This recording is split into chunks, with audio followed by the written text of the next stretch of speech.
Frohe Ostern alle miteinander. Ich bin in Bremen und in Bremen ist heute richtig was Geiles los, beziehungsweise jetzt über die Osterfeiertage. Hier ist nämlich das B.O.B-Festival. Vom B.O.B-Festival habt ihr schon ein bisschen im Korrupt-Video gehört. Und Smiedel von Korrupt seht ihr gleich auch noch mal kurz. B.O.B-Festival haben Bremen Oakland Bath. Das heißt, eine Städtefreundschaft, eine Punkrock-Städtefreundschaft zwischen diesen drei Städten. Das ist der Hammer. Das findet alle paar Jahre immer in einer dieser drei Städte statt und dieses Jahr ist es mal wieder Bremen. Und es wird eine super nette Party. Gleich erzählen euch noch ein paar der alten Bob-Veteranen, die damals das gemacht haben, wie das genau war, wie sich hier die Punks kennengelernt haben in den drei Städten und dann ausgetauscht haben und dann geheiratet haben. Das ist eine eigentlich sehr coole Geschichte und ich freue mich auch noch auf 2 Tage mit guten Konzerten. Und das ist auch wieder mal so ein Herzensvideo, weil es halt auch wieder mit meiner alten Heimat Bremen zusammenhängt. Und ich freue mich sehr und ich hoffe, auch wenn kaum jemand das B.O.B-Festival kennt, dass ihr genauso Freude jetzt speziell an diesem etwas persönlicheren Video habt mit diesem großartigen DIY-Punk-Festival, wie ich es habe. Und wünsche euch jetzt noch viel Spaß mit einem schönen, langen, coolen B.O.B-Festival-Special-Video.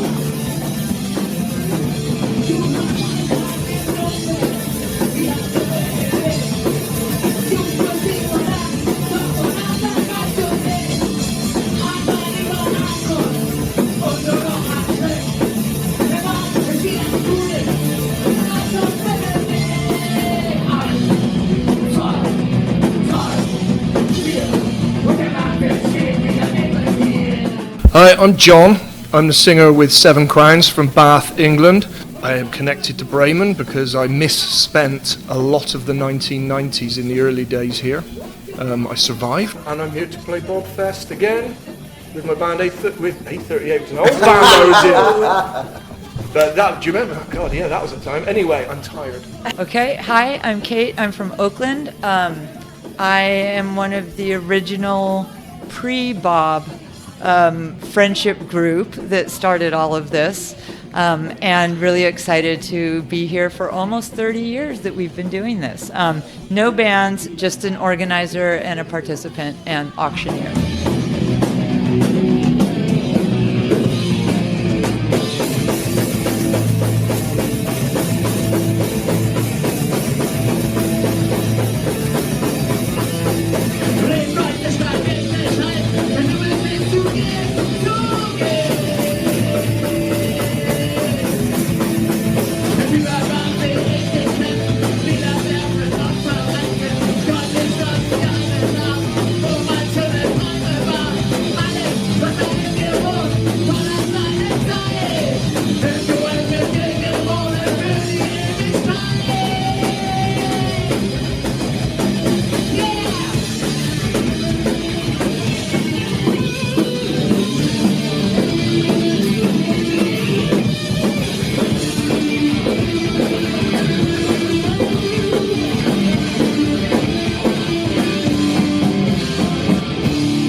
I came over here to Bremen with a band called Fang. Well, I was traveling with a friend, and we met our friends in this band called Fang from Oakland over here. They were playing. We met them in, I think, Holland. Came to Bremen with them, and immediately felt this connection with the punks here. And that was the first connection with Bremen.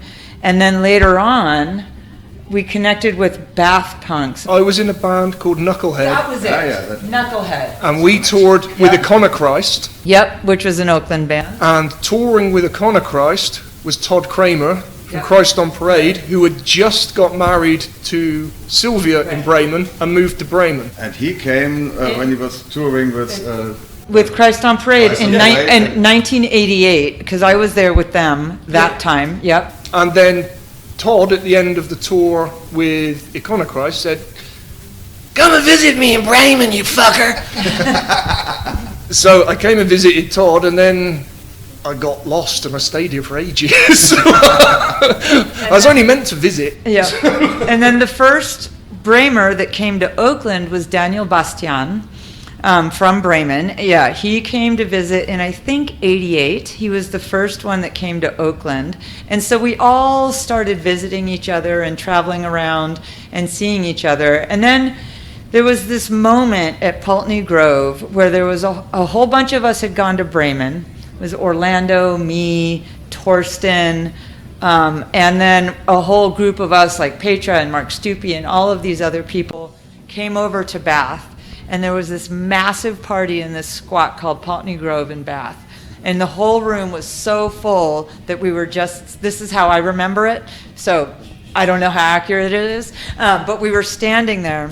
And Orlando is this very large man, and he was at the back of the room, and he would push everybody forward, and everybody would fall forward, and then they would fall back, and they would fall forward, and they would fall back. And we were all screaming and yelling. And Jay White and Lee Previns and me and a couple other people started yelling Bremen, Oakland, Bath, Bremen, Oakland, Bath. And then somebody made a whole song, Bremen, Oakland, Bath, Bob, Bob, Bob, but nobody remembers the song anymore. It is lost to the drunken history of the time. But that is the first time I remember anybody saying Bob, and it was before the wedding, and it was before the first Bob Festival. The first one was Bath, 1996. But before there was a wedding. Yeah, Pete Roadie, now with Kicker, for many years the Subhumans roadie, and Paula from Spitboy in Oakland got married. Lots of people went to Bath for the wedding, and then I guess it was Jasper and some of the Citizen Fish guys thought, we'll do this thing called Breaking Borders that was connected to the Bath Arts Festival. The Arts Festival only agreed to it once. They were appalled by it. And then, they did it was quite small, 1996 in Bath. And that was the first one, I guess, wasn't it? Yeah. The first Bob Festival was called Breaking Borders. Right. And but the graphic for it had a B and an O and a B on it. Jasper of Citizen Fish had made this graphic for it. And then there was A38. Which contained members of all of us. That's starting a band in Bremen with members from all cities. Yeah, so it was a Bremen-based band with 2 people from Oakland and 2 people from Bath in it. Right, because then we all started moving. Like, people started moving to these different cities. And I think one of the things that was really special is that, like the Oakland people in Bremen, like when we got to Bath, like we were all the same age, we had the same feelings about things, and we all just connected on this really deep and very drunken level, and somehow made these very, very tight connections. And because people were in bands and traveling and touring, these connections continued. And that's how we started this whole circle of things. I mean, we used to have Bobfest every year.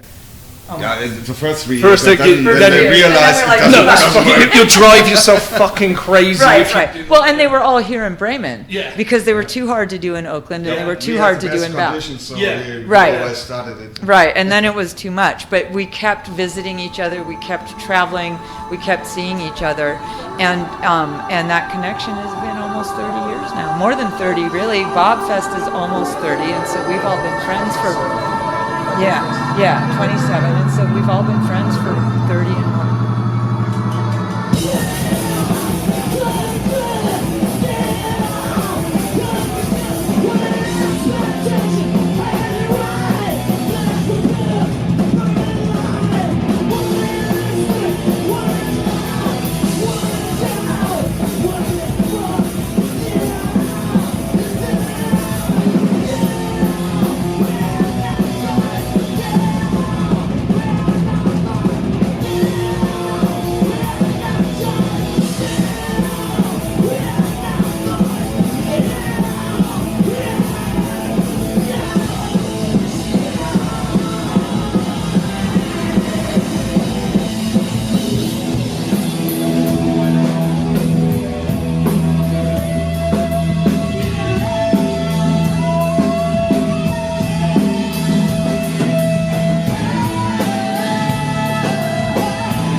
Pete has left the stage, we can continue to fuck things up.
My band, we were in Java in Indonesia last month, sorry. And a friend of ours, Kunks, there, does our tours. So a day before I come to Bremen, I get a message from a guy in Java saying, could you give these cassettes from your band to Smeagol in Bremen? I said, the fuck, man? Right. And if you try and explain that to anybody in any other kind of music scene, They won't understand it. they just don't get it. Right. You know, it's how can that be? And I think the other thing you get from this Bob connection, all of us have experienced people showing up at our homes who we've never met, Yep. but have been. Oh, Kate's you're a friend of ours. You're a friend of that. Yeah, of course you can stay with us. And like I've sent people. Yep. Just call these people. They're friends. You'll be cool with them. Yeah. And it's this thing that people can just show up in other people's lives. You've never met, but Right. somebody said. You're cool. Yeah, you must can be stay. alright. Yeah, you can stay here. Yeah. And I think that was true in the punk scene, but in general back then in the 80s Yeah. and stuff, but this was really special. Like this was like if you were connected with this group, you were immediately family. And Yeah. you were immediately accepted and you could stay as long as you want Yeah. and you were taken care of. And it would always go farther. And I think that's something that's really been really special about what we've been doing here. The other thing I think that's really incredible is that we've never had a formal organization. We've never ever decided this is how it's going to be. Every city does it its own way. We all help each other, but we've never made it any kind of formal organization. And that's something that you don't see anywhere, I don't think, not like that. No, with like almost no money, and whoever wants to participate, participates. It doesn't matter how old you are, it doesn't matter where you come from. If you want to help organize, you sit at the table and you help organize. And that's always been really important for Bob, is that everybody is always welcome. Yeah, and it doesn't matter if you've been part of organising all of them or Right. one of them, you've got the same voice. But also there's some kids now grew up with a Bob. Yeah. and Exactly, they're yeah. In it, but the main scene is like, because it's only now it's 8 years ago since the Yeah, last Bob. yeah. So the young scene that are the most people are not really staying so long in the scene, so Right. they Yeah, don't even remember from the last Bob and what the fuck is that? So Yeah. it's a bit It's an separated. older connection, So we yeah. has a Well, the- geriatric problem. Yes, So, like, yeah. it was the lifers. Yeah. It's you get into it when you're young and you realise there's Cut nothing it out a else bit. I'm ever going to find. Yeah, this is it for now. This is Right. what I do. Bettina just told me tonight that she saw some young people here that nobody knew, and they're from Groningen, Ireland, and another. GGI. Yeah, they do one, yeah. And they do one and they said that they came They because adapted it. yes, they adapted it, but they came this time because they'd heard so much about Bob and they'd never been to a Bob festival, and so they decided to see what it was all about. You know? Actually, I've just been to Groningen for that reason, but I could only say, excuse me, it's fucking sold out. And Yeah, so of course you're welcome to come, but Right. we can't promise you to get Yeah. in for Right, the concert. right. That sucks a bit. Yeah. You can only work with what you have, though, can't you? You can't. Right. There's no magic. Right. And we've connected with people from all over the world. I mean, we have friends that came this time from Malaysia who live in Malaysia and came and visited. We've had friends from like Hansa, from the Czech Republic. We've had people from all over the world come and participate. We've had Italian bands and bands from everywhere, and they're always welcome. And it's a very open and accepting community, and it's one thing that's also very special. And there have been very many relationships and marriages and children that have come out of this, you know. Bob kids. Yes, Bob kids. Well, and some of these are adult children. Marco's daughter Cheyenne is grown up in Bob, and she's 20. She's exactly as old as Bob. She's 27. She was born. She's more sensible than her dad. She's more sensible than most of us.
We have this sort of connection that spreads out into some friends in Indonesia with the guys in Bandung, and it's, you know, we took a new guy who plays with us, Josh, he's in a quite established big band, like quite alternative. They're great guy, but he came with us, and he was, how does this happen?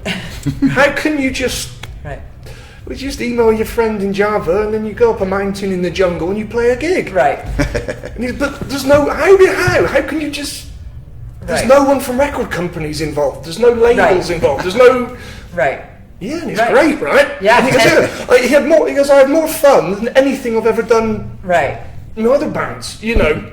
Right, and that's the thing too. I mean, we've had people in the past talk about commercializing Bob, wanting to go to bigger venues, wanting to put out records, wanting to, you know, do books, and we've done those things, but only DIY and only amongst ourselves. And we have no interest of ever getting it larger or in any way making it a money-making event or being sponsored or anything like that. It's just about unsere Freundschaft, our friendship. That's what it's really, the kernel of it is our love for each other and our community. We're a family. When we think about it, ourselves as a family, we talk about ourselves as a family, and we treat each other like family. Sometimes we argue, sometimes we have problems, but we always figure it out because of how much we love each other and how long we've been together. It's just, do you know, it's just fucking friendly. Yeah. Yeah. It's friendly, isn't it? It's, I came here for a weekend, and after like 3 days, it was like you knew everybody, and everybody was your friend, and do you want to have this? And we did. It was like, fuck, man. You never felt so welcome. And people fed you and shared everything with you, and you immediately just felt like you were a part of it. And for punks in Oakland, that was something that we wanted to have too. Like, experiencing it here made us create it there. Yeah. And so we were able to take what we learned from the Bremen punks about that kind of community and take it somewhere else and make sure that we continued it, and then felt the same thing in Bath. And so that was part of it. But we're also all around the same age with the same somewhat experiences. We all liked and listened to a lot of the same bands. We knew a lot of the same bands. And so it all connected. Like, sometimes it's almost like, you know, people that go to college and have college roommates and they're friends forever. That was our school. This was our school. This is how we connected with all of the people and all of our friends. And it's you know, most people do not have friend groups that are so close and so large. Not. You know, you can't describe it to other people who have like 4 or 5 friends in their lives or something like that. You know, we have hundreds, and it's just an amazing thing. Is there a lot of this in the United States, or are you the small island of... We were more of a small island. In the 90s, there was a lot of that was happening just in Oakland. And that's why I think Oakland was also special. And if you think about it, each of these cities is a smaller city near a very large one, right? And so our scenes were a little bit different. They were tighter and they were smaller because, you know, there was the giant San Francisco scene or the Bristol scene or the there are several scenes right. in town. Right, but in our towns, and I mean, Oakland's big, but at that time the scene was one. It was united as one, and it had more of that feel.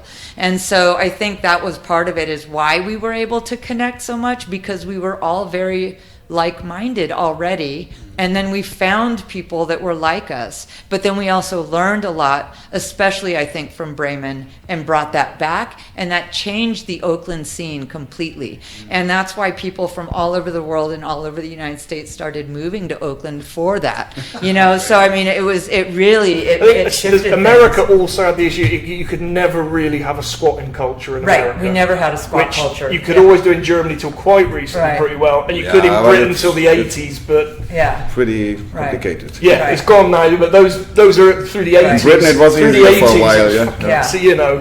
But in Oakland we had house punk. We had the house punk scene, so we would rent these big houses, Vegas, and live in these giant houses like Silfad and stuff like that. And so it was, you know, even though we didn't have some of the same things that you all did over here, we were still able to kind of copy that in a certain way and kind of figure out how to live together in large groups. And it wasn't always just about the music, which was also important. It was about art and all kinds of other things too, you know.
Bath had the weird, because it's a very small, there's only 90,000 live there, but it always had a weird vibe, because through the 70s it had a huge, very underground, the hippie convoys all lived there in the winter. So when the punk scene happened, there was this weird old, very hardcore hippie convoy culture that lived there, which I think made, you know, the Hawkwind connection, and it made these Bath bands of the time were kind of weird. I tell you what, I didn't know if I ever mentioned it, but I was in in '86. I was in Bristol, and I went to Bath once for the gig for my Mebix and Smart Pills and that, and that was the only place I've seen like here in youth centers. Or that was at Long Acre Hall. I guess Long Acre would have been, Mebix and Smart Pills. I was really sick that day anyway, but I was really impressed by Bath. So do you know what's even weirder? I would have been at that gig. Do you know what I mean? We probably walked past and I was just puking downstairs because of the cheap cider, nothing, no food. Right. Yeah. Right. Because for the size of Bath, it shouldn't be like it is. Right. I mean, it's dead on its ass now because it's just too expensive. Right. But tourist town. Yeah, but there's still these little corners of this weird freaks. Right. But it all came from it was these leftover. It was the big hippie, the acid people up in Wales. Yeah. Bath was the staging post for the Operation Julie acid that went all over the world. So once a week, the Hat and Feather pub in Bath in the 1970s would distribute 1 million hits of acid globally. And you think it's weird little pub in a country town, and it was where most of the acid in the world came from. And that was, if you came from a tiny little town, your one thing was, but I get to see the Amebix every week. Right. You know, it's I get to see them every fucking week. You know. And I think that was a similarity between Bath and Oakland in the 90s. We just had so much music coming out of Oakland, you know, Iconoclast and Neurosis and just all of these bands, and so many people were moving there to experience the music and to experience the punk scene, and so we had a lot of similarities in that. And so then there was a lot of touring happening, and Subhumans toured through numerous times, and we would all stay at each other's houses. I mean, there were times where you'd look at photos and you're like, I don't know what city that's in, because it was always the same people, and we all had the same posters on the walls. You know? I have to say that's a really difference, because from Bremen there was nothing coming Right. out of it. Yeah. Just the good Just the people. Not the music. That's what's staying here. Yeah, Right. most people didn't really like it in the 80s. Punks from Bremen, because before I came here there was quite violent scene. Yeah, it was the crazy fuckers, wasn't it? Yeah. The But crazy it's changed. But Yeah. Alright, you want to give him attitude? Bob, let me hear you say, hey, I want to read 3 fingers. You read between the eyes. Hey, walk in there. Hey, Bob. Hey, hey, you ready? Hey, what can you do?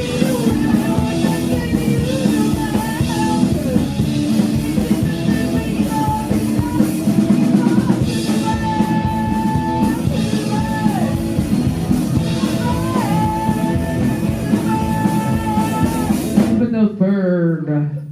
Look at the bird. Whatever you say. That's fine. Thank you. Thank you. Ladies and gentlemen, Tom Jagger.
I mean, credits go to all of us because we're all in it together. And I mean, yeah, we're going to do it in Oakland in 2025.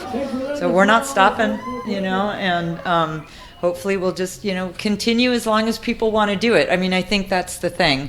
I mean, I think the other thing is that in some of the Bob Fests, we've also extended it to other places. Like when Obama was president, we did the first Cuban American punk festival in Cuba, and we took 80 Bob people over there and traveled through Cuba, and bands played, you know, in a couple different places. And so I think there's a lot of interest in supporting nonprofits and doing that kind of thing. And so, you know, it changes from city to city and time to time, but right now there's no interest in stopping. If, you know, as long as people want to do it, we're here, we're going to do it. So But it's nice to have 6 years between time, because by the end of Bob Fest, you're like, never again. And then in a couple years, you're like, oh, I can't wait. I wonder what it's going to be in 6 years. Yep. Because most of us are really actually retiring. Yeah. I mean, most of us are in our 50s. So maybe we just meet each other and have holidays together somewhere, or just have a good time. So whatever. We've talked about that. Yeah. You know, Dick Lucas always used to say, "Nobody quits till Charlie Harper quits." Charlie Harper's quitting this year.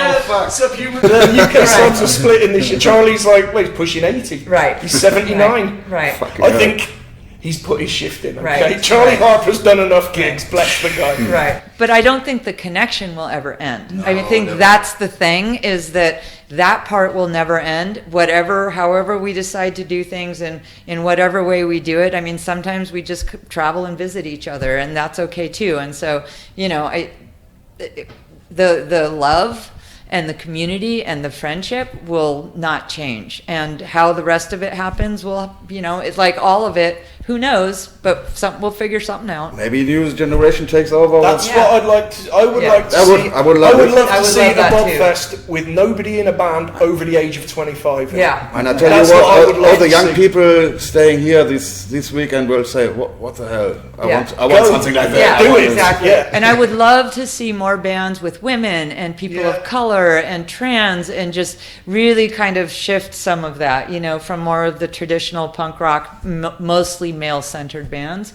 And it's something that I know that Bremen was going to do a couple years ago, but it changed because of COVID, and I think it's something that we're going to try and focus on a little bit more in Oakland, and we'll see. Well, sadly, we couldn't play because we have two women in the band. Yeah. My crazy idea, a man called Eric Kunks in Bandung in Java, who you know from his band Kraskapala. Every time I go and see him, he hassles me, bring Bob bands to Bandung. Oh, we'll do That is my project. Okay, I'm down. I will so support you on that. I would love it, but let's do it. Straight. And I would love to see us do more good in the world. I mean, we have all these amazing people with all of these strengths and intelligence and everything, and I would love to see us do more to help non-profits and to do things to support, you know, I don't know, go to Java. Like the Sea Punks we supported. Yeah, exactly, like the Sea Punks, or what we did in Cuba, which is bring musical equipment over and things for the punk children to learn and all of that. Like, we have a lot of power in how many people we are, and I think there's so much. Something that struck me, we were a few years ago, we played in Bandung with Subhumans. Right. And the most telling thing, there were some older Javanese punks who had been into it very early on, under the old dictatorship when punk was illegal. Right.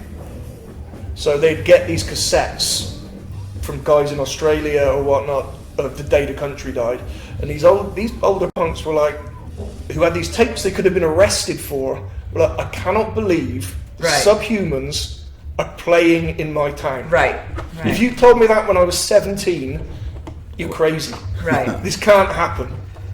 Right. You know, it was tough to do, but it happened, and I thought that was the coolest. There were these older guys just like, I cannot believe this is happening. Yeah, I think that's what's so great about not having a formal organization, is that we can take it any way we want. Whoever wants to organize something can organize it. Whoever wants to participate can participate. And, you know, there'll be some really interesting things that will happen in the future as we get older, and kind of who knows, and that's exciting. So, but we're definitely going to be in Oakland in 2025.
the liquor stores in the town of California. Getting rough, head down to the bank. All up one time, I'm to the bank. Outside, and outside, and outside. Yeah.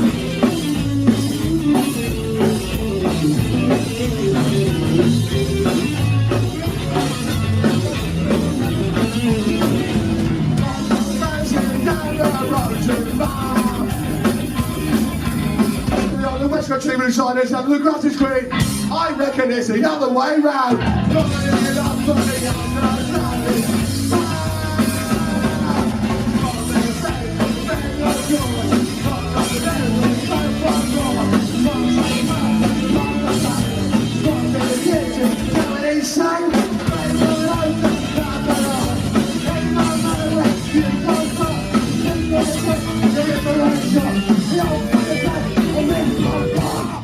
Fucking ace, thank you very much.